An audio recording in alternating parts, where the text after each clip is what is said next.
Aksi nyata modul 1.4 Budaya Positif. Siti Watini SPD SMA Negeri 1 Sumberjaya. Perkenalkan, saya calon guru penggerak Angkatan 9, Siti Watini SPD dari SMA Negeri 1 Sumberjaya.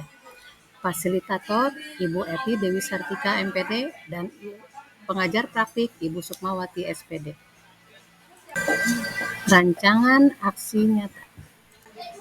Latar belakang, murid tidak menyukai peraturan karena selama ini jika mereka melanggar peraturan akan mendapatkan hukuman dan cenderung akan mempermalukan dirinya.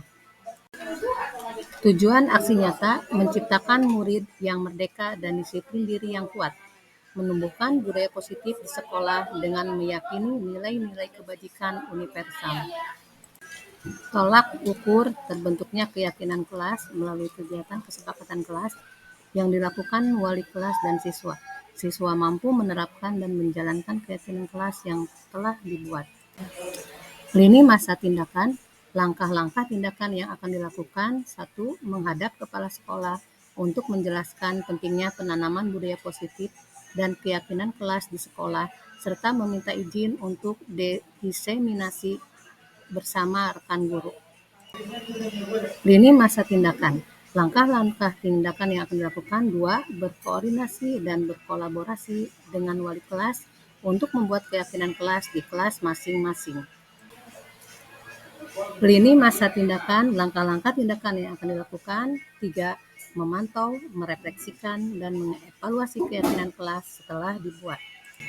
Lini masa tindakan, langkah-langkah tindakan yang akan dilakukan. 4. Mengumpulkan rekan guru untuk melakukan diseminasi pemahaman materi budaya positif. Dukungan yang dibutuhkan, dukungan dari kepala sekolah, rekan guru, serta murid akan tindakan yang telah disusun dapat dilakukan secara lancar dan menyeluruh. Dukungan yang dibutuhkan. 2. Sarana dan prasarana untuk menumbuhkan budaya positif di sekolah. Dukungan yang dibutuhkan. 3. Orang tua dalam melakukan budaya positif di rumah.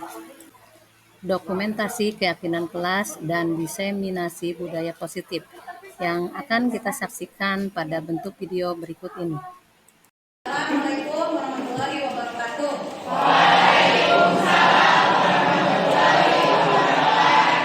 Sepuluh rima istimewa. 10 rima istimewa. Ya, kita nyanyi dulu profil pelajar Pancasila ya. 1, 2, 3. Pelajar Pancasila beriman dan bertakwa pada Tuhan Yang Esa, berakhlak mulia, berpihak moral, memajukan diri, kreatif, berkembang dan kritis. Ya, bagus. Nah, jadi kita ini bertujuan ingin menerapkan profil pelajar Pancasila. 10 rima istimewa. Ibu menginginkan kelas ini betul-betul istimewa. Kalian menjadi orang-orang yang cerdas, orang-orang yang juara, ya. Bagaimana caranya? Kalau kelas ini ingin jadi istimewa, kalian pernah dengar keyakinan kelas? Pernah? Nah, belum? Keyakinan kelas itu aturan yang muncul dari diri kalian sendiri. Coba ada keinginan nggak kalian? Tidak. Kira-kira kalau kelas ini ingin menjadi istimewa, harus diterapkan aturan. Aturan seperti apa? Seperti bagaimana? Misal, contoh, ada yang bisa menyebutkan? Coba Raka, misalnya apa? Disiplin, bagus. Terus Nona misalnya apa? Berprinsip. Nah itu contohnya. Oke, sekarang kita membuat kesepakatan ya. Nanti di antara kalian berpendapat, silakan tulis di depan. Siapa yang mau berpendapat? Oh, Atia, silakan Atia. Nah, gitu.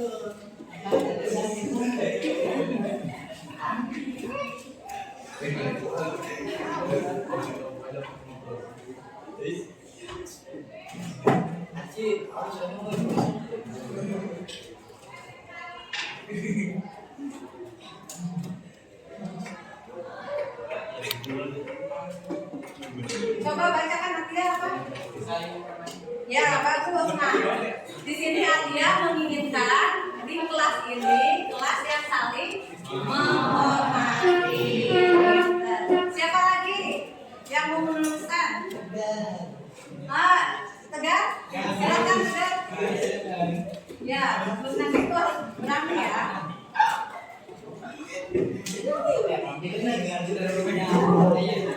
Ayo, Grace.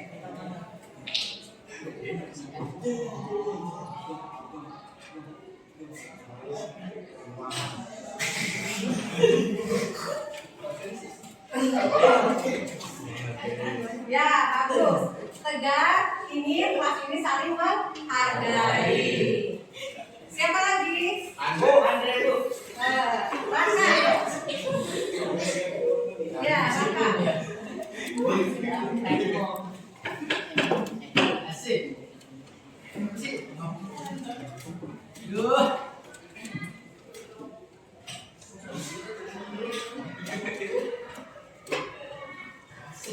Disiplin, ya. Raka menginginkan kelas ini kelas yang disiplin. Siapa lagi? Aurel, ya. Aurel.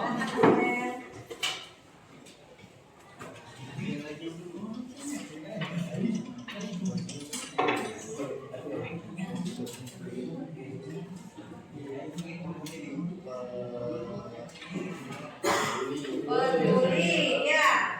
Aurel menginginkan di kelas ini ada kepedulian ya sama temannya, peduli.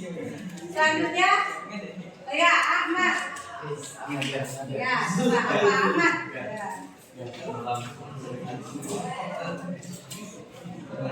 Kalian harus aktif ya, aktif memberikan pendapat ya, pendapat.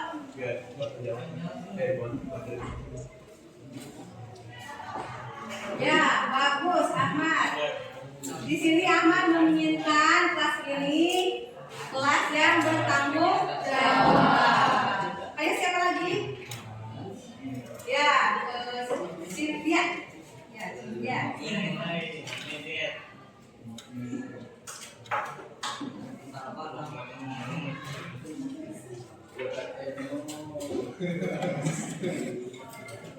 Ya, bagus. Nah, kalau Cynthia menginginkan kelas kita ini menjadi kelas yang menyenangkan. Bagus. Selanjutnya? Ya.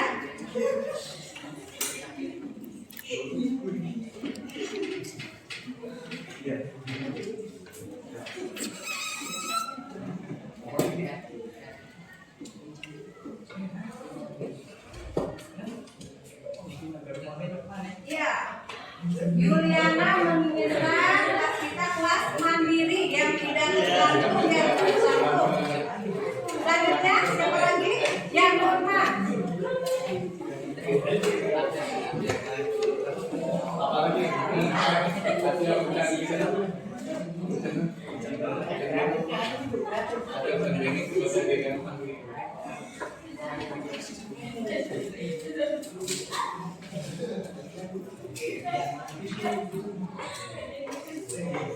Ya, bagus. Norma menginginkan kita mempunyai keyakinan kelas berprinsip. Selanjutnya masih ada? Ya.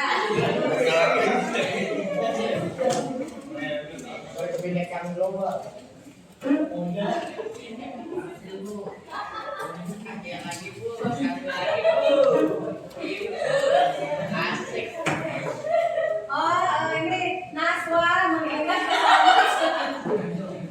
ya bagus. Jadi maksudnya gini untuk menjaga gitu ya, jangan ada yang jahil. Nah, di sini Punten Bapak Ibu, karena tadi saya mendapatkan mandat dari Ibu Bapak CGP Angkatan 9 untuk membuka acara hanya sebagai dokumentasi saja ya Bapak Ibu. Mohon meminta waktunya sebentar ya Pak ya, agar kita sama-sama selesai gitu ya. Baik, terima kasih. Assalamualaikum warahmatullahi wabarakatuh. Alhamdulillahirrabbilalamin. Assalatu wassalamu ala asrofil anbiya'i wal mursalin wa ala alihi wa sahbihi ajmain. Amma ba'du. Bapak Kepala SMA Negeri 1 Sumberjaya yang saya hormati, Bapak dan Ibu Wakil Kepala Sekolah SMA Negeri 1 Sumberjaya yang saya hormati, Ibu, Bapak, Guru, beserta staf tata usaha yang saya hormati, seluruh calon guru penggerak Angkatan 9, ada Ibu Siti Watini, Pak Otong, Pak Erdi, Bu Oki yang saya hormati. Pertama-tama marilah kita panjatkan puji dan syukur atas kehadirat Allah Subhanahu wa Ta'ala, yang mana alhamdulillah dalam kesempatan pagi hari ini kita dapat berkumpul di acara diseminasi budaya positif calon guru penggerak Angkatan 9. Sholawat serta salam marilah kita curahkan kepada junjungan kita Nabi Agung Nabi Muhammad Sallallahu Alaihi Wasallam, kepada keluarganya, kepada sahabatnya, mudah-mudahan sampai kepada kita selaku umatnya. Amin amin ya rabbal alamin. Bapak Ibu yang terhormat, untuk mengefisiensikan waktu, marilah kita buka acara ini dengan bacaan basmalah. Untuk acara selanjutnya, kami persilahkan sambutan sekaligus pembuka dari Bapak Kepala SMA Negeri 1 Sumberjaya terkait acara diseminasi budaya positif calon guru penggerak Angkatan 9. Kepada yang terhormat Bapak Yayat Hidayat SPD MPD, kami persilakan. Bismillahirrahmanirrahim. Assalamualaikum warahmatullahi wabarakatuh. Alhamdulillahirabbil alamin. Wassalatu wassalamu ala asyrofil anbiya'i wal mursalin wa ala alihi washabihi ajmain. Maka puji syukur kita panjatkan kehadirat Allah Subhanahu wa Ta'ala. Pada hari ini guru-guru SMA Negeri 1 Sumberjaya alhamdulillah bisa berkumpul tentunya dalam rangka diseminasi budaya positif setiap guru dalam rangka tugas dari CGP Angkatan 9. Bapak Ibu guru yang saya hormati, saya sebagai pimpinan tentunya tetap terus mendukung untuk selalu melakukan pengembangan diri, baik itu mengikuti webinar atau kegiatan-kegiatan lain CGP, pembatik majalah berbasis TIK, ataupun webinar-webinar yang diselenggarakan baik oleh perguruan tinggi. Silakan ikuti karena tidak ada ruginya.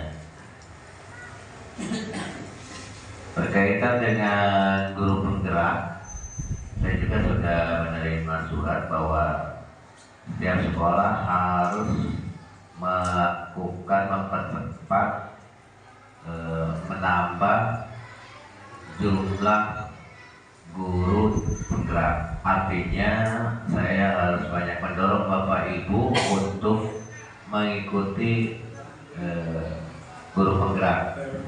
Dan alhamdulillah sekarang yang di Angkatan 9 ada 4 orang.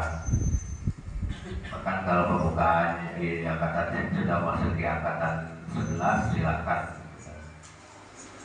Jadi tidak ada ruginya, ya. Penggunaan fasilitasi sekolah silakan Bu untuk kegiatan internet apapun.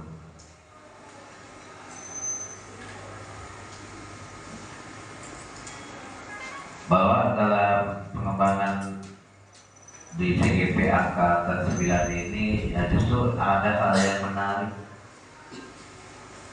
bahwa sebagai guru penggerak juga sama, saya juga sebagai pimpinan, bagaimana kita harus mengembangkan budaya positif setiap guru. Budaya positif, ada 2 hal positif yang tentu berlaku kita sesuai dengan aturan yang berlaku. Yang kedua, positif dalam arti bermanfaat bagi kegiatan dan kemajuan pembelajaran khususnya di SMA Negeri 1 Sumberjaya. Budaya-budaya positif sebagai tadi yang saya sebutkan, ya selain harus sesuai dengan tugas pokok Bapak Ibu. Yang pertama ya komitmen aja pada kita bahwa tugas saya sebagai guru harus mengoptimalkan, menciptakan kondisi belajar yang dinamis bagi siswa. Bagaimana caranya kita membuat situasi siswa itu nyaman untuk belajar. Kalau siswanya sudah nyaman untuk belajar, apapun model dan teknik yang kita gunakan itu tidak menjadi beban. Mereka enjoy mengikutinya, dan dengan adanya kesenangan ini akan terjadi proses transfer, bukan hanya transfer, tentunya ekspornya. Karena sekarang guru ya bukan hanya sekian persen mengajarnya, ya justru bagaimana menciptakan situasi supaya siswa dapat belajar. Belajarnya apa? Di mana saja, kapan saja, dengan siapa saja, sesuai dengan prinsip Merdeka Belajar. Pengembangan dirinya yang diikuti, yang sudah jelas di portal Merdeka Mengajar silahkan ikuti terus sampai level besar. Dan kalaupun ada tagihan atau tesnya, itu hanya semacam untuk mengukur pemahaman apa yang sudah kita pelajari. Kapanpun waktu ruang buka PMM modul 1 terus.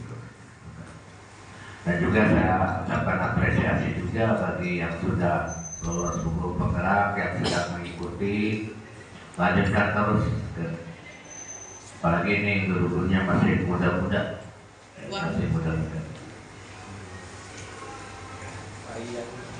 Siapapun untuk kegiatan-kegiatan yang positif yang tadi saya sebutkan yang sesuai aturan atau untuk pengembangan sekolah, saya selalu dukung.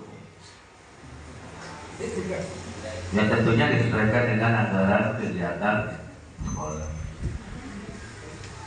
Jadi nanti yang lainnya yang belum ikut guru penggerak daftar ya. Bukan terbatas hanya untuk PNS. Yang guru non ASN itu silahkan. Bahkan sekarang yang guru non ASN juga kan sudah punya kesempatan untuk ikut PPG ya. Syaratnya PPG kan semuanya alhamdulillah sudah punya PTK gitu kan. Bahkan sekarang ada guru P3K ya. Mungkin kalau yang posisi P1, P2 udah pada masuk, yang mungkin posisi P3 udah pada masuk belum? Udah bisa belum? Bersabar aja ya. Mudah-mudahan karena kita diniatkan dengan ikhlas, jangan sampai begini. Ada saya mau bukan P3K masih honor, ngajarnya agak bener, lupa ada izin, ya banyak izin terus. Saya akan izinkan kumaha, gitu. Jadi kalau kita mengajarnya melakukan tugas tadi juga sama, siswa belajarnya sudah nyaman, bapak ibu guru mengajarnya nyaman, itu nggak akan jadi beban. Ya nggak akan jadi beban bagi kita. Laksanakan apa yang sesuai dan sudah digariskan, yang diprogramkan, baik sebagai tugas pokok maupun oleh program kegiatan sekolah. Kegiatan-kegiatan yang dimensi budaya positif mungkin nanti kegiatannya akan berlanjut mungkin dengan pengibasan ke guru juga ya, ke guru, ke siswa, ke guru dan ke siswa.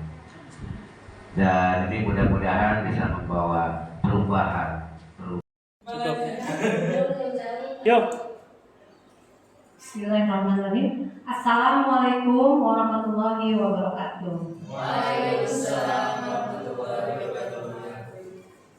Rabbi shrah li sadri wa yassir li amri wahlul 'uqdatam min lisani yafqahu qawli amma ba'du.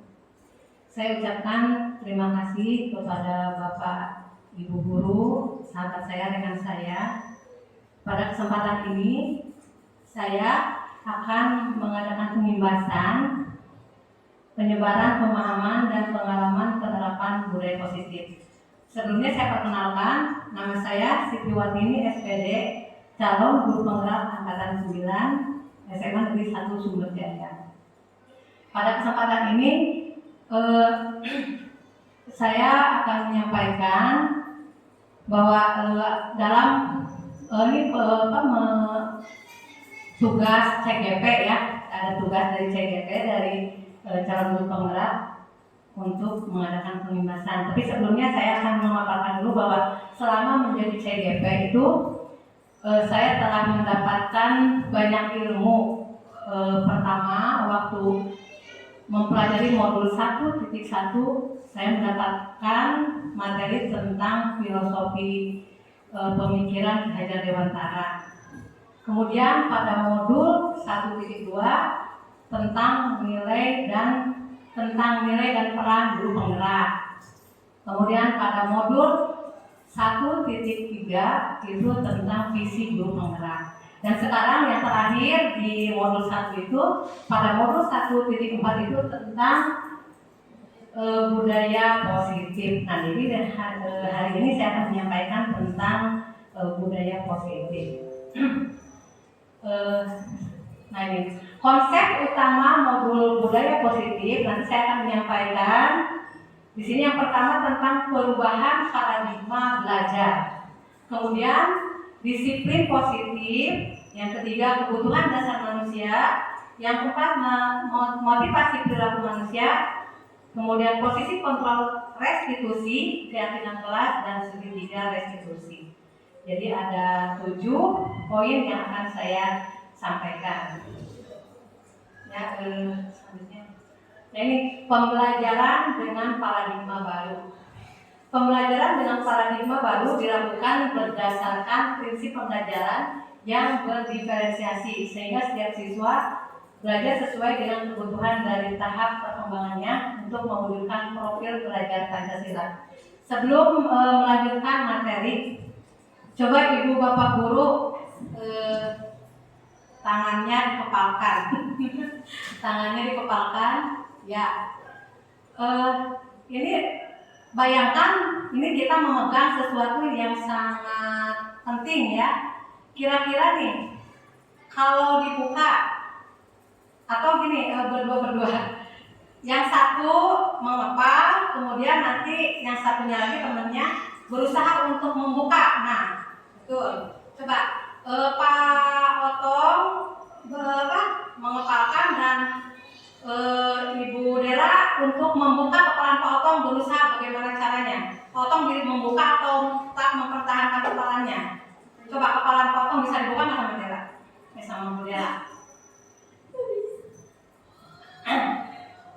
Bisa nggak? Oh ya, udah. Nah di situ Pak Otong berusaha mempertahankan kepalanya. Di sini maksudnya artinya bahwa yang bisa membuka dan bisa mempertahankan kepala ini adalah Pak Otong sendiri. Sementara Ibu Dela nggak bisa membuka kepala Pak Otong. Jadi di sini maksudnya kontrol diri, nanti ada hubungannya dengan di sini. Yang bisa mengontrol ini bisa membuka dan menutup kepala ini adalah diri kita sendiri ya. Oke, lanjutkan. Nah di sini ada hubungannya dengan disiplin positif. Disiplin positif merupakan salah satu cara penerapan disiplin yang bertujuan untuk menumbuhkan kesadaran serta memberdayakan anak untuk melakukan sesuatu tanpa paksaan, ancaman, dan hukuman. Sebagai pendidik, tujuan kita adalah menciptakan anak-anak yang memiliki disiplin diri sehingga mereka bisa berperilaku dengan mengacu pada nilai-nilai kebajikan universal dan memiliki motivasi intrinsik dan bukan ekstrinsik. Nah ini disiplin. Contohnya misalnya Di sini sedikit ada nih.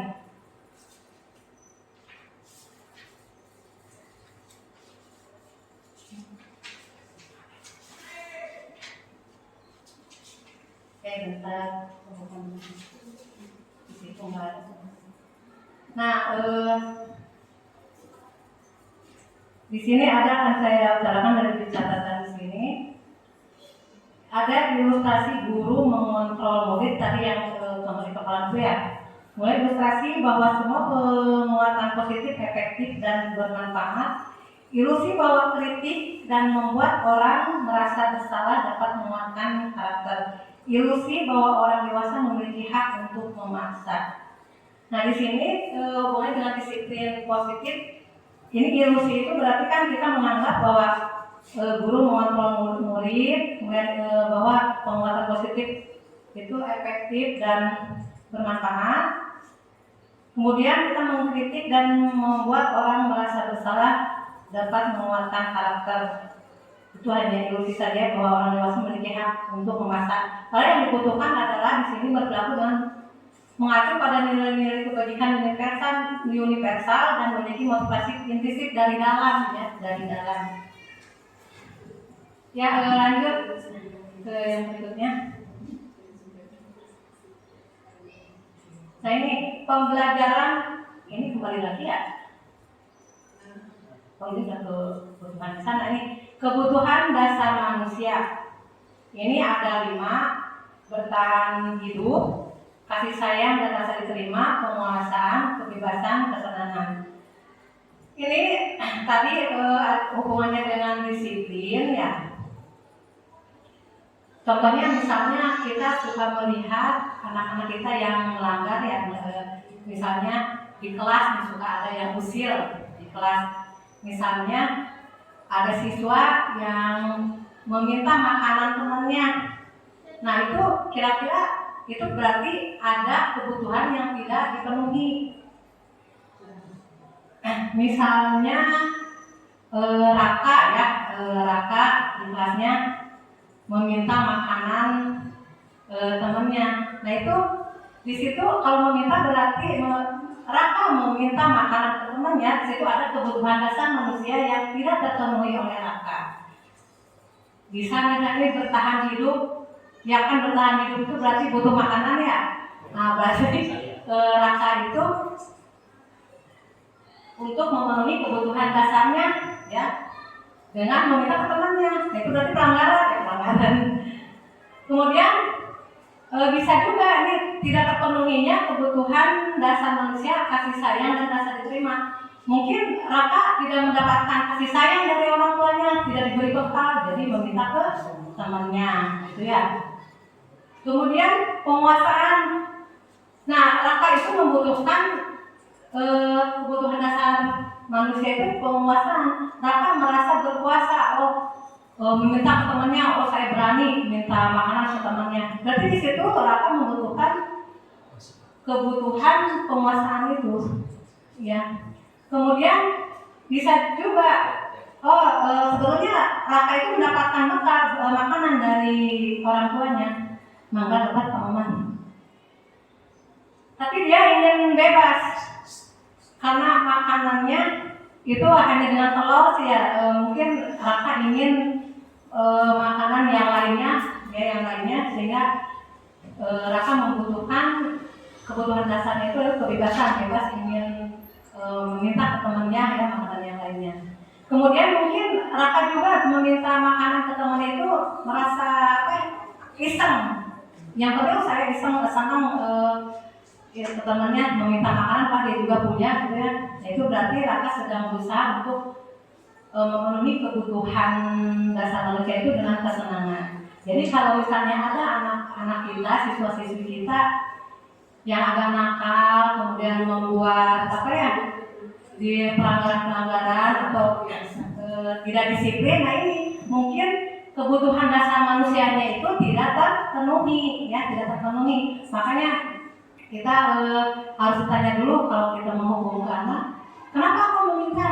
Jangan dulu dimarahin dulu, ditanya dulu gitu ya. Nah ini jadi ini kebutuhan dasar manusia ini harus kita berusaha harus memenuhinya, dipenuhi. Kalau ini sudah terpenuhi, ya mungkin siswa-siswi kita akan merasa tenang, belajar dengan nyaman, ya. Mungkin ya idealnya, mungkin di sini tidak ada yang kenakalan remaja, ya kenakalan anak, karena kebutuhannya sudah terpenuhi. Ya, lanjut. Nah, ini motivasi perilaku manusia. Dorongan yang timbul pada diri seseorang secara sadar atau tidak sadar untuk melakukan suatu tindakan dengan tujuan tertentu.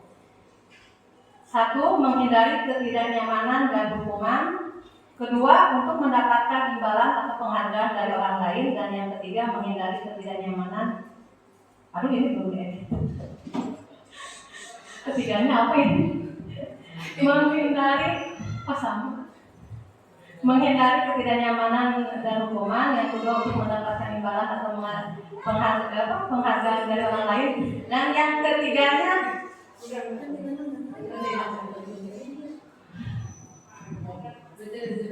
ini motivasi perilaku. Biasanya kita kalau ada misalnya ada siswa yang datang kesiangan, ada datang kesiangan, motivasi bukan kesiangan begini, maksudnya ada siswa yang rajin tapi itu motivasinya hanya ingin memenuhi untuk menghindari ketidaknyamanan dengan hukuman.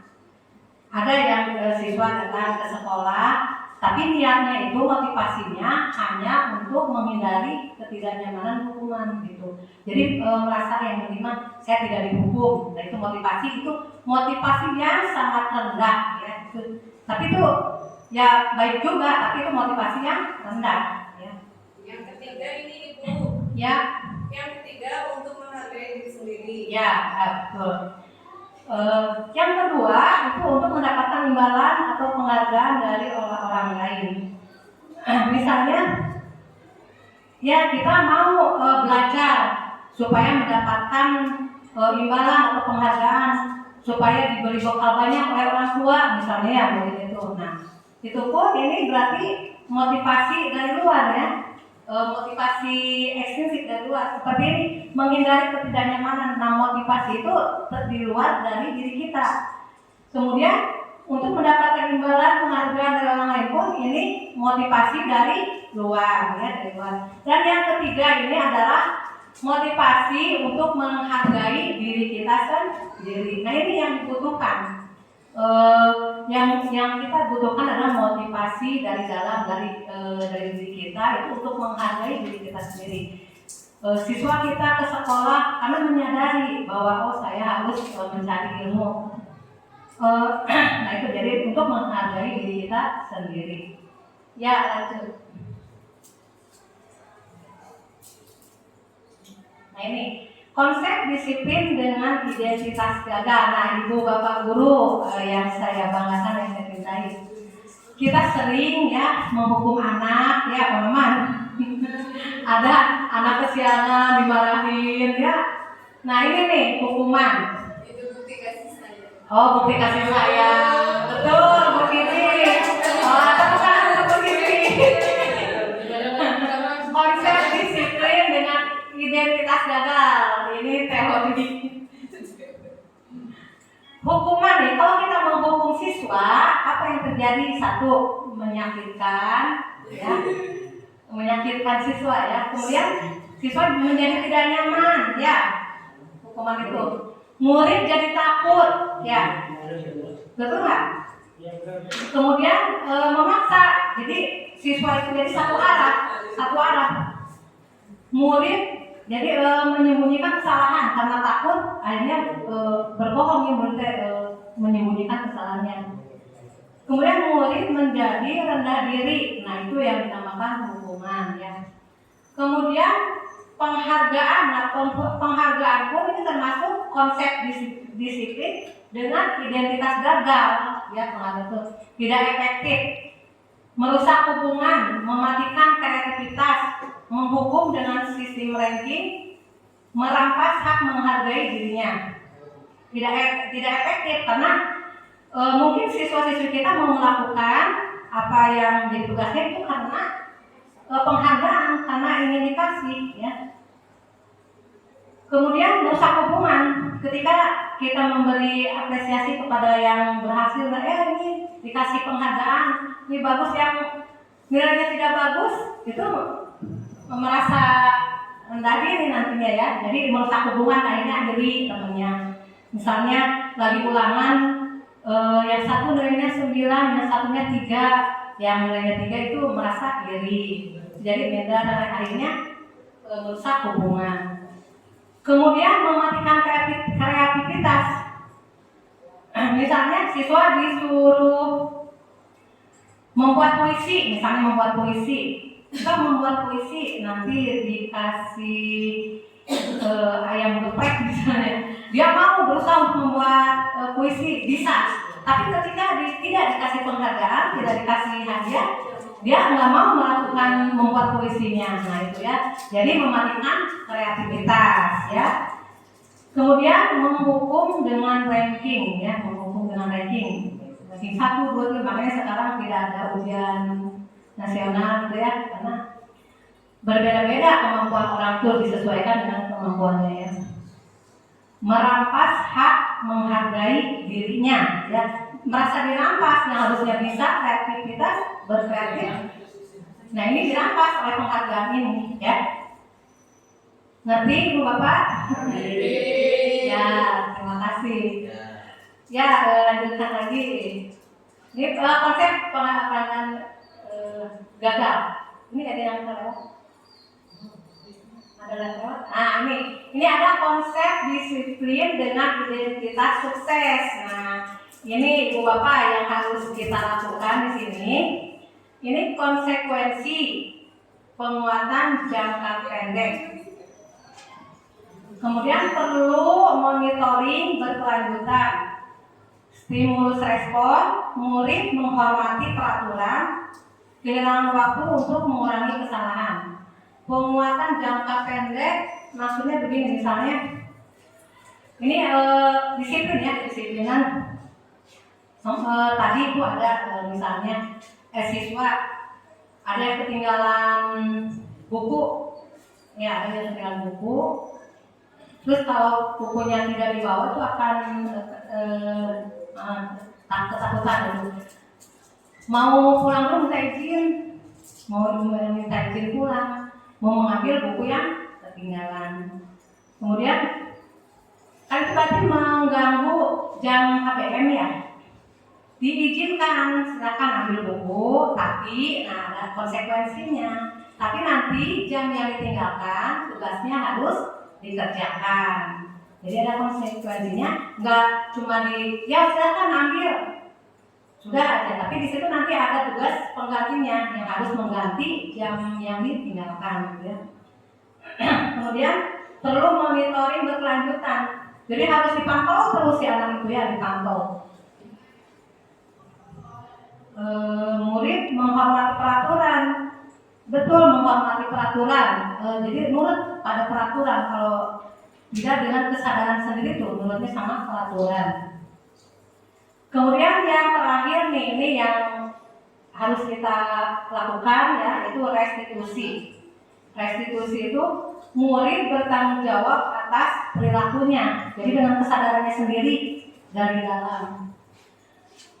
Kemudian fokus pada pemecahan masalah jangka panjang. Jadi bukan hanya di sekolah saja, mungkin nanti ke depannya dalam menghadapi kehidupannya di masyarakat, mungkin, ya. Kemudian murid menghormati dirinya dan orang lain. Murid akan menghormati dirinya dan orang lain. Kemudian terbentuknya teori kontrol, ya, teori kontrol seperti tadi yang kepalan itu. Jadi ini mau dibuka atau mau dipertahankan, itu kontrolnya ada di dalam diri kita sendiri, bukan dari luar, bukan disuruh-suruh oleh orang lainnya, tapi oleh diri kita sendiri. Murid bersemangat memperbaiki kesalahannya. Nah ini jadi murid itu akan bersemangat untuk memperbaiki kesalahannya. Ya, lanjut. Nah ini konsep disiplin pendekatan restitusi. Nah ini pengertian restitusi. Restitusi adalah proses menciptakan kondisi. Nah, proses menciptakan kondisi bagi murid untuk memperbaiki kesalahan mereka sehingga mereka bisa kembali pada kelompok mereka dengan karakter yang lebih kuat. Ciri-ciri restitusi bukan menebus kesalahan, namun belajar dari kesalahan. Memperbaiki hubungan, tawaran bukan paksaan, ditawarkan. Menuntun untuk melihat keadaan ke dalam diri. Ya, mangga. Mencari kebutuhan dasar yang mendasari tindakan. Fokus pada karakter, bukan tindakan. Menguatkan dan fokus pada solusi. Nah itu ya. Jadi konsep disiplin itu tadi ada 4 ya, ada 4. Ada berupa hukuman tadi ya, ada penghargaan, ada konsekuensi, dan ada restitusi. Nah yang harus kita usahakan itu yang terbaik itu adalah restitusi ya, restitusi. Boleh kita sekali-kali menggunakan hukuman kalau sudah itu sudah tidak mempan. Ya, dilanjutkan lagi. Nah ini 5 posisi kontrol. Kita sebagai guru di sini kita bisa berperan sebagai penghukum, sebagai pembuat merasa bersalah, kemudian teman, bisa pemantau dan manajer. Nah ini peran-peran yang bisa diperankan oleh ibu bapak guru. Yang pertama penghukum. Seperti apa yang kita ketahui tadi, penghukum itu yang menyakitkan ya, buat anaknya dihukum itu satu arah. Pokoknya si anak salah, gitu ya, si siswa salah. Terus biasanya guru marah-marah di sini, guru marah-marah. Kamu kesiangan aja ya, dimarahin dihukum. Push up, misalnya push up, lari di lapangan, katanya kesiangan. Kemudian ini posisi kontrol dari guru itu yang kedua adalah membuat merasa bersalah. Si anak melanggar kesiangan, misalnya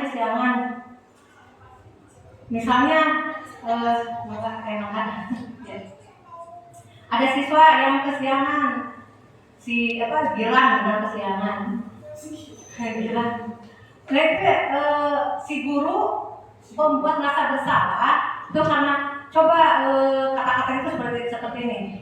Kamu ini kesiangan aja, nanti ibu dimarahin sama pak kepala. Ya, jadi si anaknya nanti akan merasa bersalah gitu ya. Si anak akan merasa bersalah.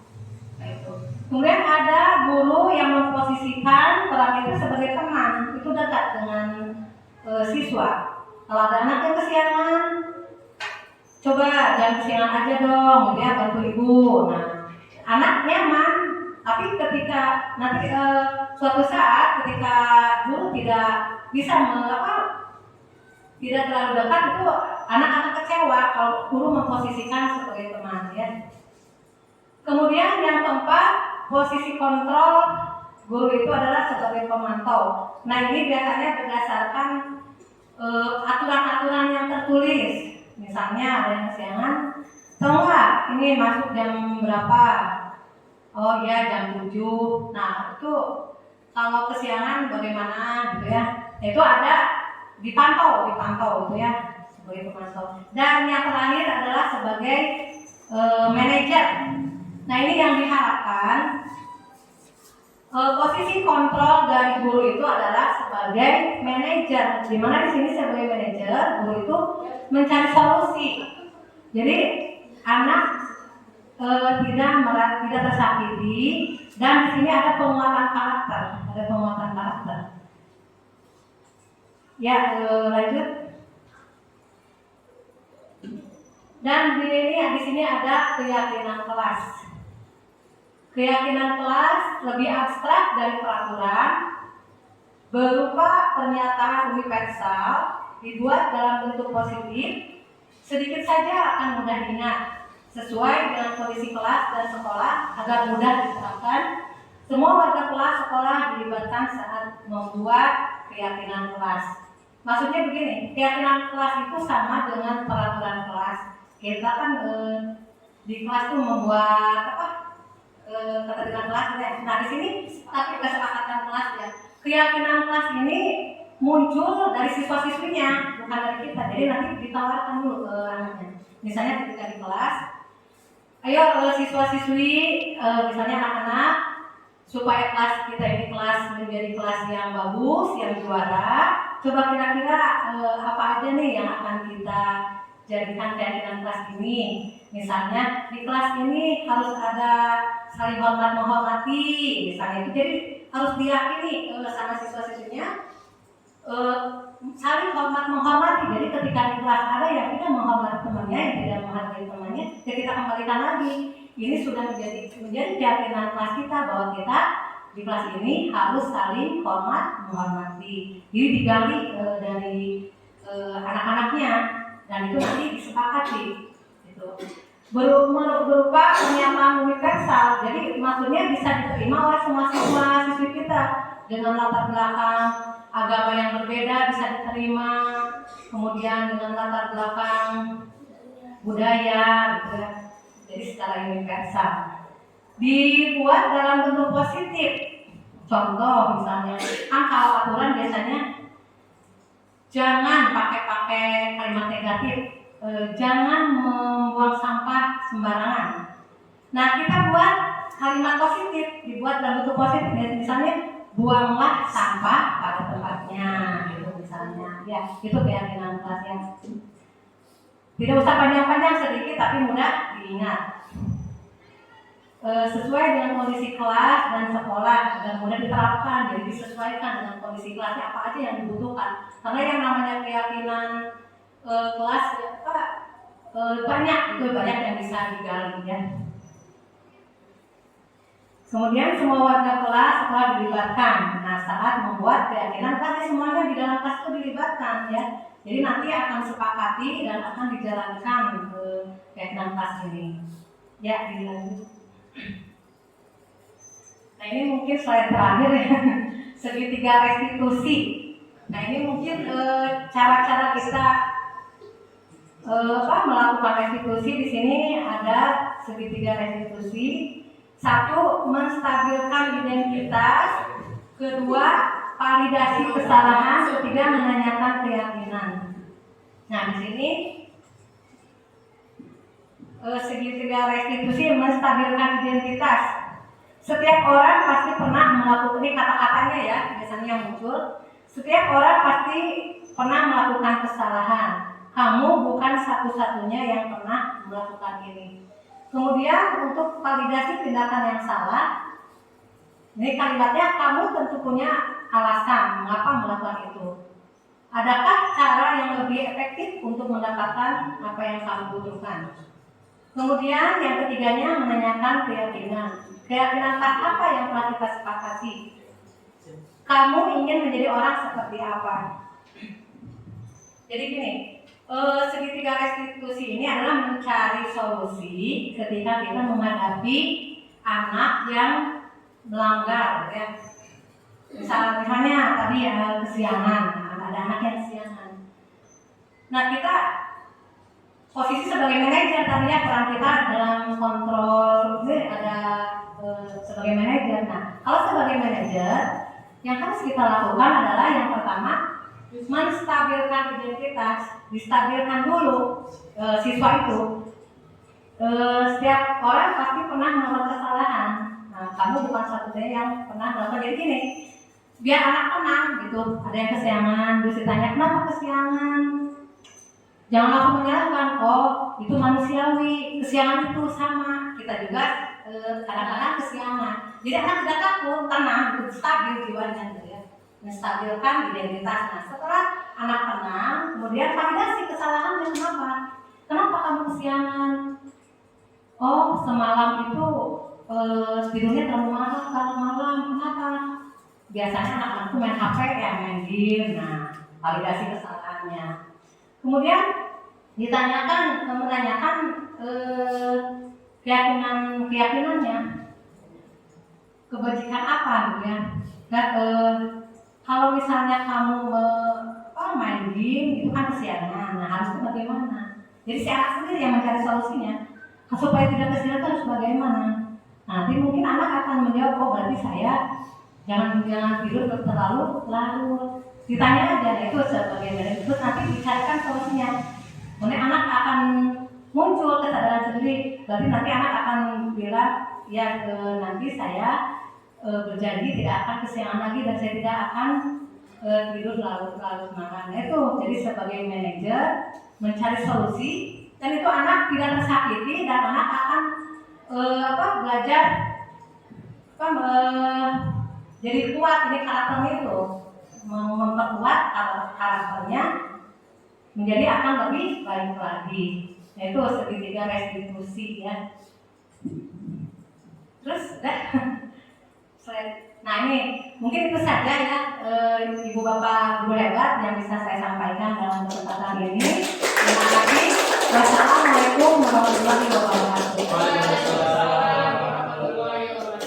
Luar biasa. Luar biasa. Hebat. Sukses.